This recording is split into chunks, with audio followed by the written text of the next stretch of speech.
Hi everyone, welcome back to this channel of crafting, crochet and knitting. My name is Nikki and welcome to my little yarniverse.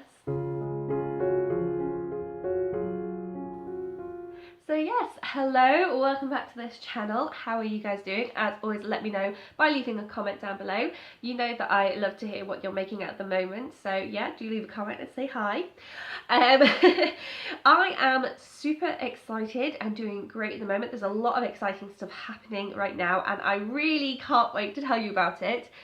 But I have to wait. I can't give you any spoilers yet, but I really want to let you know. So I will tell you as soon as I can. I just wanted to give you a heads up though that because things are really going on right now and quite busy, that I might miss videos, and I'm really sorry. I'm going to really try not to miss videos, but I just want to give you a heads up and I can't wait to actually tell you the reason behind it. But yeah, so I'm going to try to make amends for potentially missing videos by doing a little tutorial this week. And I just thought it would be fun to bring you along on the sort of creative process, on the pattern tweaking process that I have going on. And we're going to be looking at the Sweet Gingham baby blanket. So this is a TL Yarncraft design. I will link the video in the description. It's a beautiful pattern and you guys seem to love it as much as I do, but there are a few things that I want to tweak about it and I will go into more details about that in the tutorial itself. But I just thought I would take you along on the journey of how I think about tweaking it and try and make it more personalised to me. So yes, this is a Tunisian crochet pattern. It has a really lovely finish to it. So we are going to be doing this in Tunisian crochet. If you are not a crocheter, if you are a knitter, then I'm sure that the pattern could be tweaked further to provide it in a knitting style. So if that's something you would like me to do, then please do leave me a comment to let me know. But for today, we'll keep this in a Tunisian crochet design. We're going to be making just a swatch. I'm not going to make the whole blanket in one day, and I'm probably going to use scrap yarn for the swatch, but I'm also taking inspiration for my colourway on the blanket I will make eventually from another YouTuber at the Wee So and So. So it's Kaz at the Wee So and So. She, during her Vlogmas, had the most beautiful colourway. It was a white, a light brown and a red granny square blanket, and it was so Christmassy. It was just a nice sort of muted Christmas rather than an in-your-face red and green Christmas, which can look just as beautiful, but I just thought it was really mellow and it reminded me of hot chocolate at Christmas, and so I've tried to dig out as close as I can to those colours. And I'm seeing the red on the camera and thinking, oh, is that going to be too bright? But I think it's brighter on the camera than it is in person. So those are going to be my colours for the eventual blanket. And I'm also probably going to do a diagonal version rather than a gingham style. So that's what I'm thinking. I will show you the blanket when I get around to making it, but for today we're just going to do a swatch out of scrap yarn looking at the pattern tweaks itself. Okay, so first, let's take a look at the makeup of the original blanket and what I hope to change. So the key with this blanket is the linen stitch border, really beautiful border design. And this requires an odd number of stitches because you have this base colour and then a contrast colour, and you have to have the base colour start and finish the row. So you need an odd number of stitches on all the sides in order to do the linen stitch border. So going along the bottom edge, these are 11 stitches per square. So the fact that we have 9 squares in total down the edge of this blanket means that we have 9 times 11, and that gives us an odd number. An odd number of stitches times an odd number of repetitions will give us an odd number of stitches in the end. So the bottom we don't have to worry about. The bottom is going to be odd. We can do our linen stitch absolutely fine. But each of these squares, even though it's 11 stitches across, is 10 rows up, and that is even. We have 9 squares going up the work as well. So 9 times 10 is 90, that's even. An odd times an even is going to be an even number. That's not what we want. That won't help us with our linen stitch. Which is why we have actually got this starting row in the original colour here. So we've added one to make it odd. The problem is that breaks the symmetry, because at the other end, at the top of the work, we don't have that line, because otherwise that would make it even again. So this is an asymmetry in the work that I would want to change. Here's my suggestion. Each square could be 10 stitches by 9 rows instead. That would mean that 9 squares of 9 rows would be odd up the edges. But some of you might be thinking, Nikki, how is this helping, because you now have an even starting chain? And you're right, but there's another tweak that I want to make that's going to fix that. In the original, this right-hand column even, starts off being 11 stitches in the starting chain. But when you add the border, you actually absorb one of those stitches into the border, which means that you lose a stitch and you end up with 10. If I come closer, we can count these.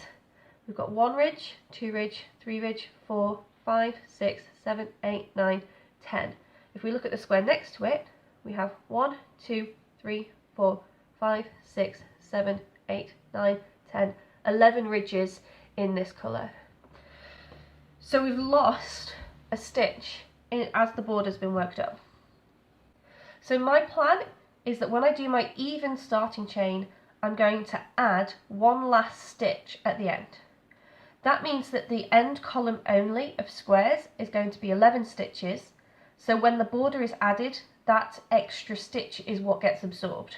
It's going to leave me with all of my squares being 10 stitches or 10 ridges that are obvious in the pattern at the end of the work. One last thing to note is that due to how Tunisian crochet works, the top row ends up being even despite the bottom and the work being odd.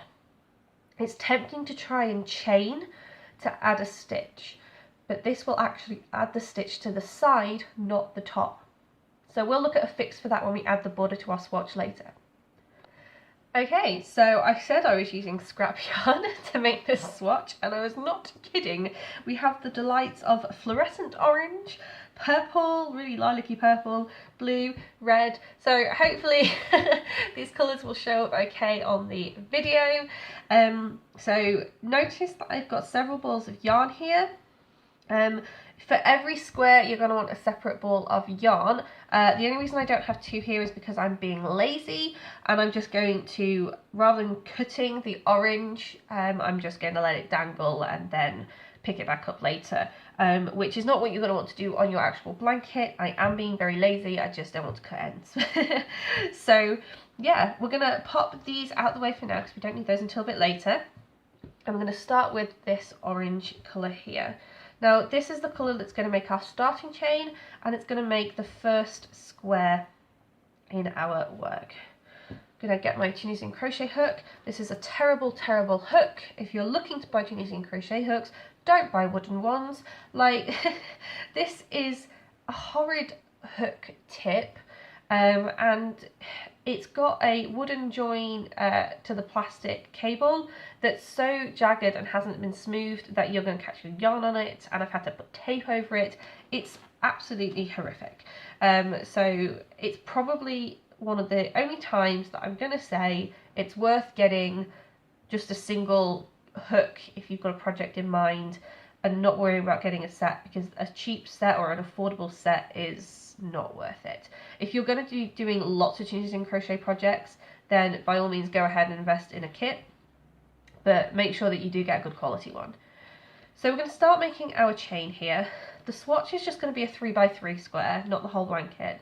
So I need 30 stitches for my squares, and then 1 for my border edge that I'm going to get absorbed into the border at the end. So we're going to need 31 stitches for this swatch. If you're going to make the whole blanket, then you're going to need 9 squares worth of 10 plus 1, so you're going to want 91 stitches for your starting chain. Okay, so I've now got 31 stitches on my starting chain. What we're going to do is, rather than working into any of these V shapes here, the front and the back loop of the V shape, we're going to turn it completely, and we're going to work into the back bumps of the chain. So as usual, we're going to work into the second from the hook. So you might need to turn it around just to see that that's your first one, that's your second. We're going to work into the back bump of the second stitch from the hook. We're going to pull up a loop, but as is typical with Tunisian crochet, we're not going to complete this stitch. We're just going to have that loop pulled up.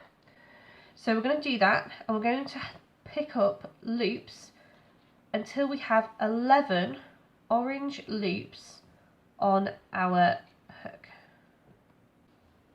Okay, so I've just jump cut that bit there where I was picking my stitches up, because this is, for me, honestly the worst part of the process, because this hook, just trying to fit this through the back bumps and to pick up the stitches, is horrific. So don't be disheartened if you find that a bit difficult.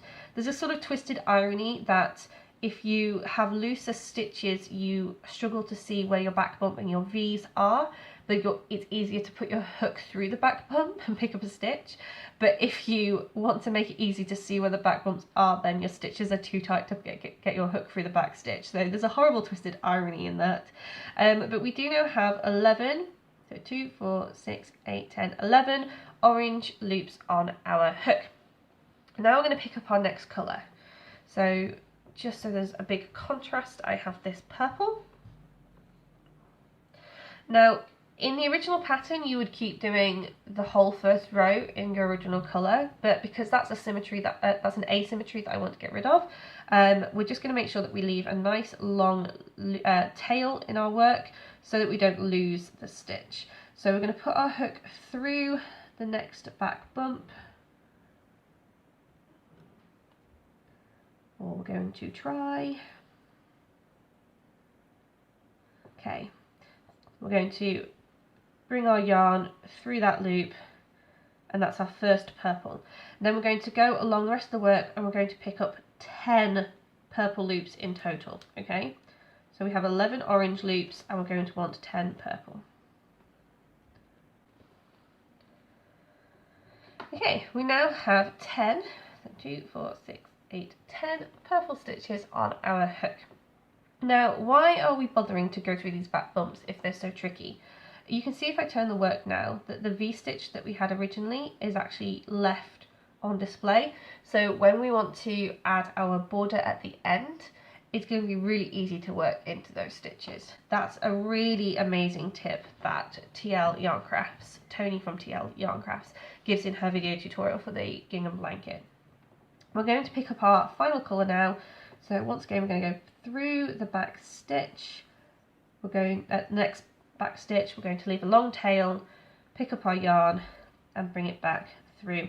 And there should be enough back bumps to have 10 orange stitches to finish the chain. Okay, finally able to get those 10 stitches on. So 2, 4, 6, 8, 10. We've got 10 orange stitches there at the end. That was a bit fiddly because some of those stitches were looser, but they've sort of evened out now that I've managed to get my hook through them, and we've got a nice chain, or sorry, a nice row where the starting chain was of V-shaped stitches that we can work our border into at the end. So with Tunisian crochet, in order to complete the stitches, we're going to chain 1 at the end, through that last stitch, and then we're going to work back, so we're going to yarn over, pull through 2. Yarn over, pull through 2, yarn over, pull through 2, yarn over, pull through 2. You can see already that this is a lot easier than when you were trying to get the loops up onto your hook to begin with. So we're just going to keep doing that until we get to our change of colour. So yarn over, go through the 2 remaining orange with an orange, and then we're going to put our orange yarn across the join and pick our purple yarn up from underneath it, yarn over with the purple, and pull through the orange and purple stitch. And then we're going to just yarn over and pull through 2 purples all the way to the end of that.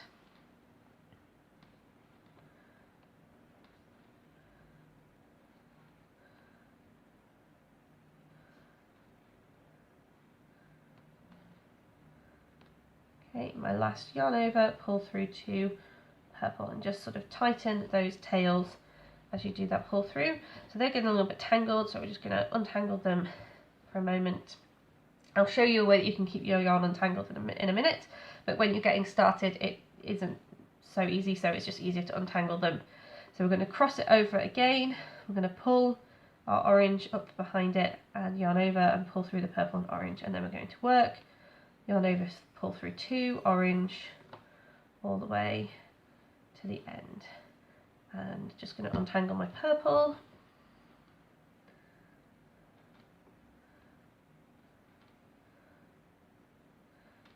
So, don't drop the stitches. Here we go, so yarn over, pull through 2.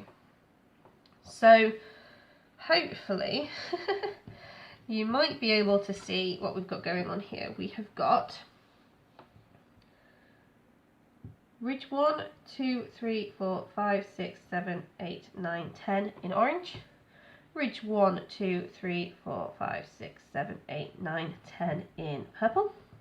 Ridge 1, 2, 3, 4, 5, 6, 7, 8, 9, 10, and then this bit at the end here, 11 in orange.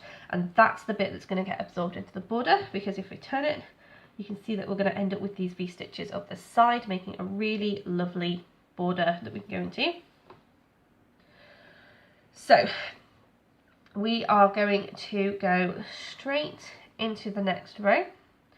So we're going to go through, we're going to ignore that sort of chain that's going to make our border stitch, and we're going to go through the first ridge,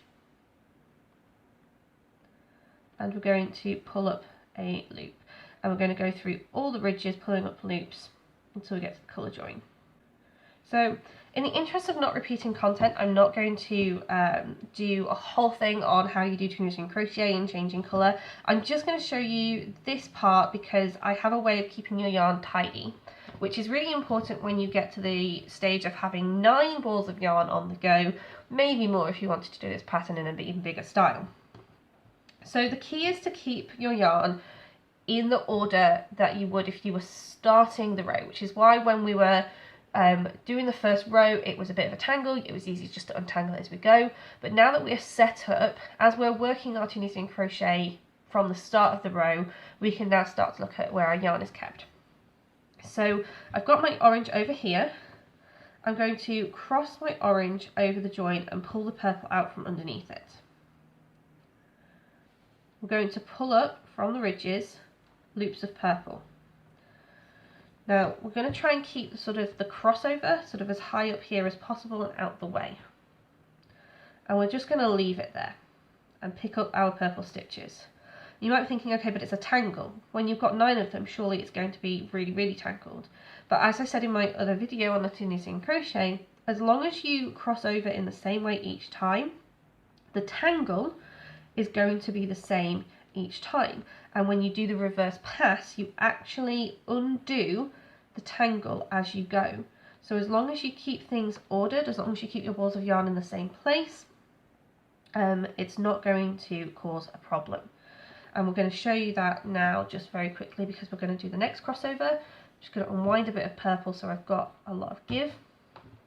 We're crossing the purple over, we're pulling the orange underneath, and then we're going to pull up our orange stitches through these ridges. And we're going to keep that sort of crossover as far up there as possible out the way. And you would just do this for as many colours as you have in your work.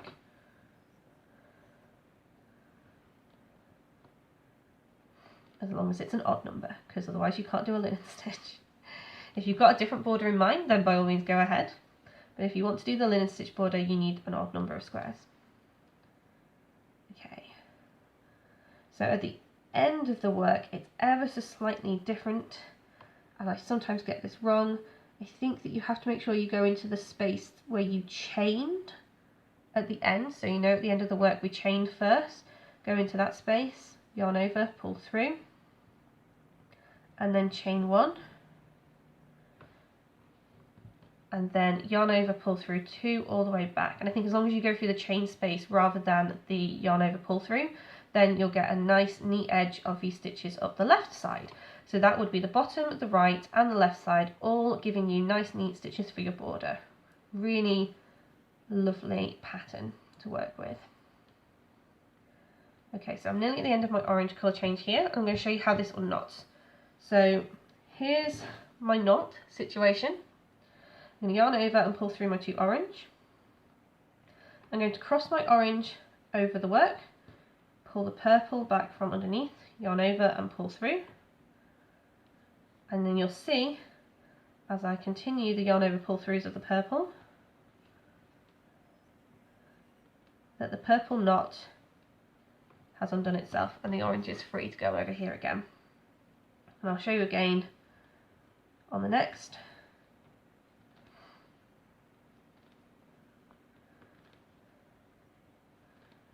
So yarn over, pull through those last 2 purple, cross over, pull up the orange, yarn over, pull through the last purple and the orange, yarn over, pull through 2 oranges, keep going, and then you'll notice that that purple has become unknotted.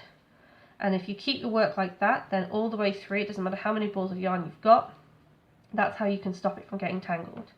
So that's my little addition to the pattern.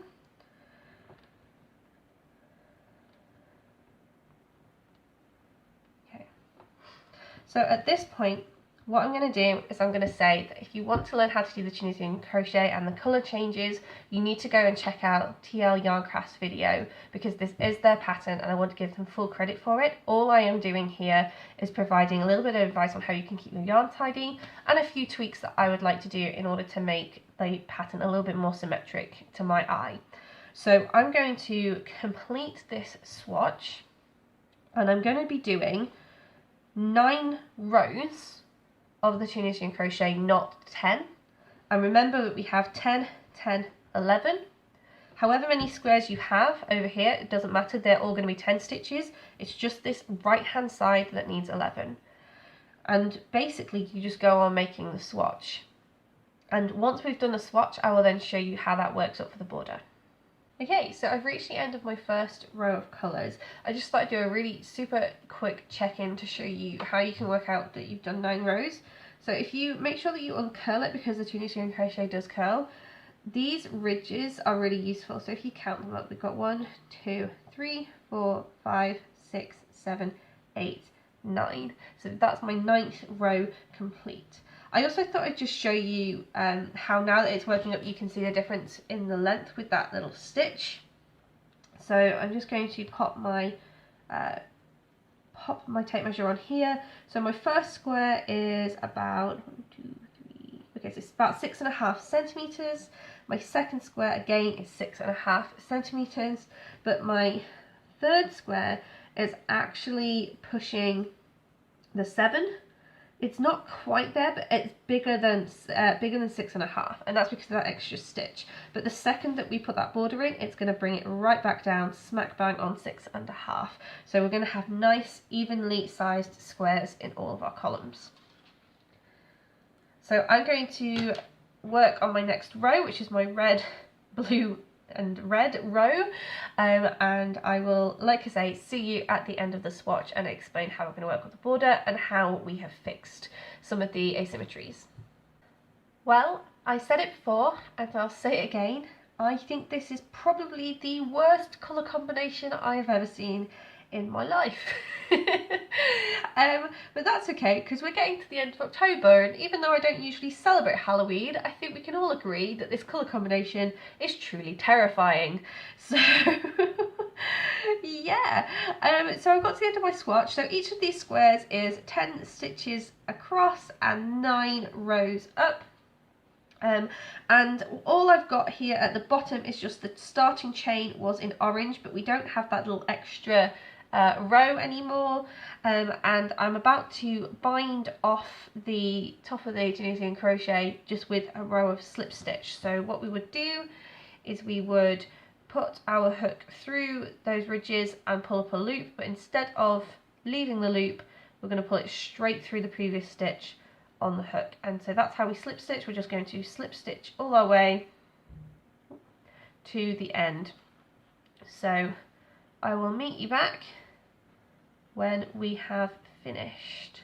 Okay, so I've got to the end and I've bound it off. So the one thing to remember is just to make sure that when you do your final bind off, you go into the chain that you made, like we were doing when we were doing our previous rows, so that that is then nicely in place. So now I am going to start at this corner, and I probably could have done this without binding off, but no matter.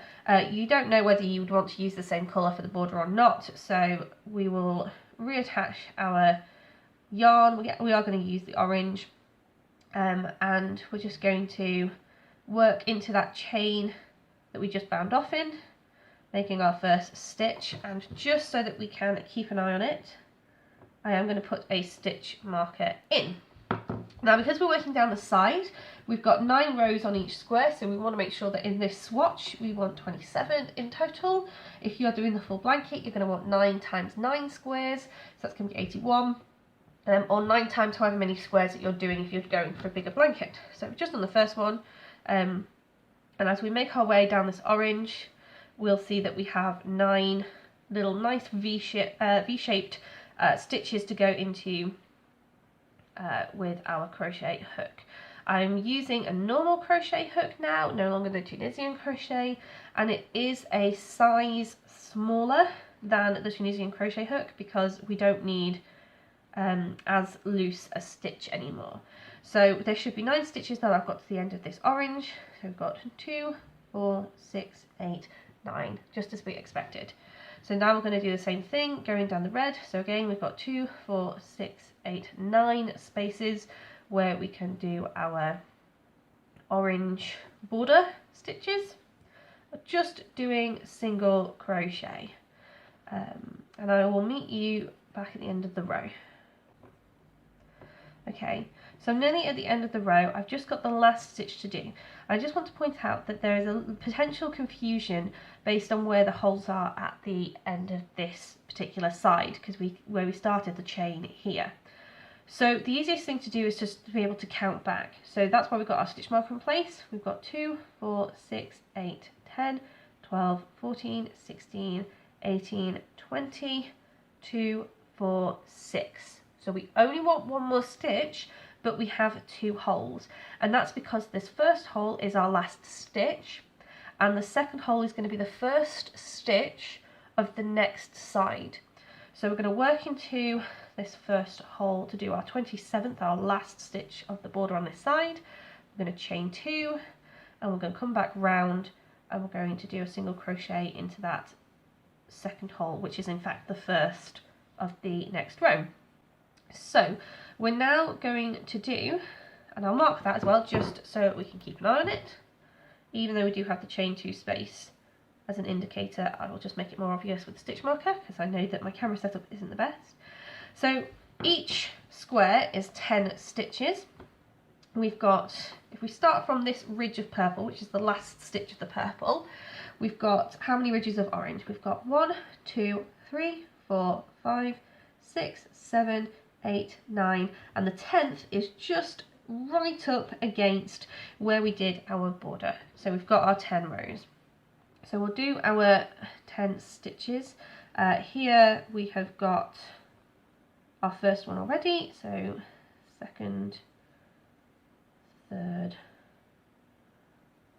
fourth, and now that we are working the border, it's so much easier that we left behind those nice V stitches to work into, even though it was very fiddly working into the back bumps to get going. So we'll do this, and we should be stopping right up against the purple ridge. So this one should be my last of this square, and there should be 10. So we can count them up. So we've got 2, 4, 6, 8, 10, which is exactly what we wanted. So there now should be 10 stitches that match up to the rows that we have, or the columns that we have in the Tunisian crochet of the purple square. So that was our first and second. So this bottom edge should be odd anyway, based on how we started. So there shouldn't be any issues with this, apart from me splitting my yarn.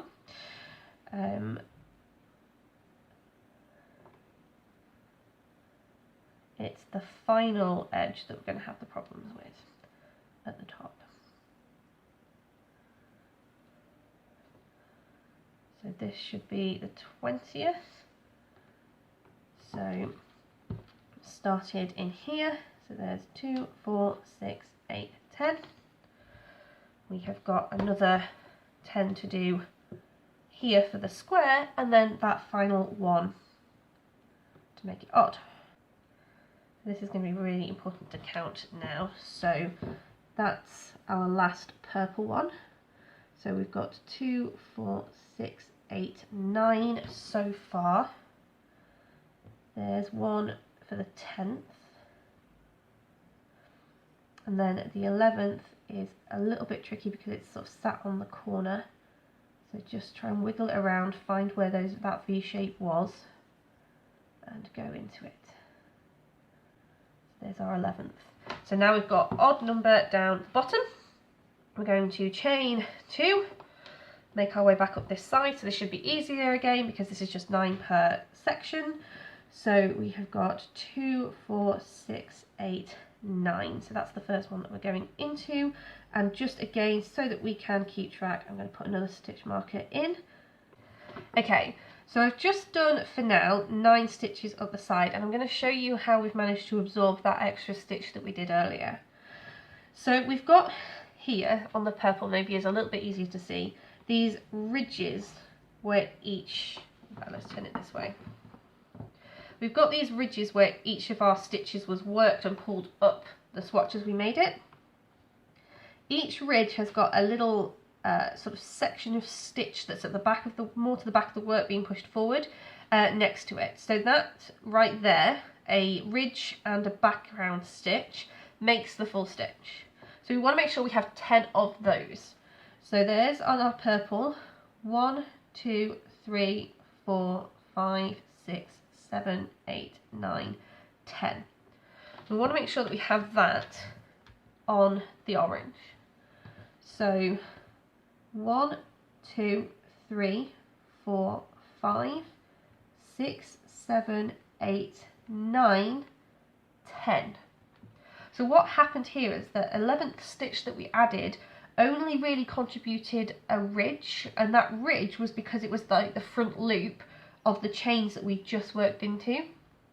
So we've absorbed it into the border, and we've left ourselves with just the 10 ridges and the 10 backing bits that push forward. So that's now going to be really lovely and symmetric. And in fact, if we just get tape measure out as well and have a little look. So before we said it was 6.5. So that's where our border edge is starting. And it's a little bit shorter than 6.5, but it's more symmetric than it was. So just checking these sides. Yeah, so they're just a little bit shorter as well than 6.5. So now that we've added the border and we've worked up the rest of the work, we're talking just a little bit short of 6.5 centimetres for each square. So I'm going to continue with the rest of this side border. We should have 9 in the red and then 9 in the orange. Now, because it was the base of this row that we've just absorbed, that we went into, we don't have that to go into anymore on this top row. That's why it's even. We don't want it to be even, we want it to be odd. So what we can do is we can work back into that stitch that we've just worked into. So we have our chain 2 space, the stitch from the row, because this is actually part of the row. We can go into it again though to start the top. Get another stitch marker. Just pop that in there, because that is our first stitch of this row. And then continue all the way down and we should get an odd number in the end. So that's second stitch just before the ridge, and off we go. Okay, so we should have 11 stitches now. So 2, 4, 6, 8, 10, and then that's hooked into our 11th. It looks a little bit sort of like it's pulling out and puckering slightly, but the beauty of the Sweet Gingham blanket pattern is that it recommends putting pom-poms on each of the corners, and that does hide the fact that we've had to sneak in that little extra stitch. So I'm going to continue. We should now have 10 purple ones to do. Okay, so just to check that we have got an odd number along here and not an even number, we're expecting there to be 3 sets of 10 plus an extra one, so expecting there to be 31. So we've got 2, 4, 6, 8, 10, 12, 14, 16, 18, 20, 22, 24, 26, 28, 30, 31, and then we've got our 2 chain stitches just tucked away in the corner there. So we've got 31 now on both of these top and bottom edges, and we've got 27 down both the sides, which means we have an odd number on all 4 sides with which to do the rest of our linen stitch. I'm not going to do that in this video because, again, Tony at TL Yarncraft does explain how to do the linen stitch for her pattern, so I will leave that with you. You could also already know how to do a linen stitch, or you could find it on many tutorials. I don't want this video to get too long. I just wanted to show you what my tweaks were so that we had an odd number on each side and we had symmetry. So we don't have a starting row in orange anymore, we just have the start of the border, and that's true on this top edge as well. And we measured up these squares to check that they were all the same size, and we checked that we had the same number of ridges on each of the squares so that we knew that we had actually absorbed our extra row into the border rather than having an extra row at the bottom instead. So hopefully I explained myself clearly enough to just give you an insight into what I was thinking and how I tweaked this pattern and how I am happy with this as my finished design. My plan is to go ahead and make a Christmassy blanket with a red, brown, white, red, brown, so on pattern going diagonally across the blanket. So stay tuned to see that. So there you have it, the most terrifying swatch in history, with its pretty garish Halloween colours going on here. Blame that on the scrap yarn. But yeah, this was just a sort of pattern tweaking tutorial video. So this is based, like I said, off of the sweet gingham baby blanket made by Tony over at TL Yarn Crafts. I've posted a link to that video in the description below, so if you'd like to see the original pattern, and I highly encourage you to do so, then you can follow that link and get straight there. This video was really just talking about how I took that pattern and edited it to make it a little bit more personal for me, to make the border a little bit more symmetric in my eye. That's just my personal taste. If you agree, then you can follow my instructions for the edits to that pattern. If you don't, go check out the original, make your own edits. I just hope that by talking about how I edit a pattern, you can also start to envision how to break a pattern down for yourself and how you can make edits that you want to do. Because I think that's the best thing about doing something handmade, is that you might have a pattern, but you are totally free to edit that pattern. And this could be edited in so many different ways. You can just change up the colour palette and keep the gingham style. You can change up the colour palette and move away from the gingham style. So I'm thinking about trying a diagonal pattern. I'm thinking about maybe doing like a central bursting outwards colourway of some description, see what that looks like. You can play around with the stitch that you use. You don't have to use the basic Tunisian stitch. You could do something else. If you know other Tunisian crochet stitches, you can make a knitted version. I have offered. If anyone is interested, let me know in the comments and I will attempt to translate this into a knitted pattern. The linen stitch border, you could sub that out. There's so many possibilities. So check out the video of the original pattern and have a look for yourself to see what you could do to make it more personalised. And if you do make a version of this blanket and you want to show us, I highly encourage you leaving a link to where you've posted it on social media, or if you have a YouTube channel, then let us know what your channel name is so we can go and find the video that you put out yourself.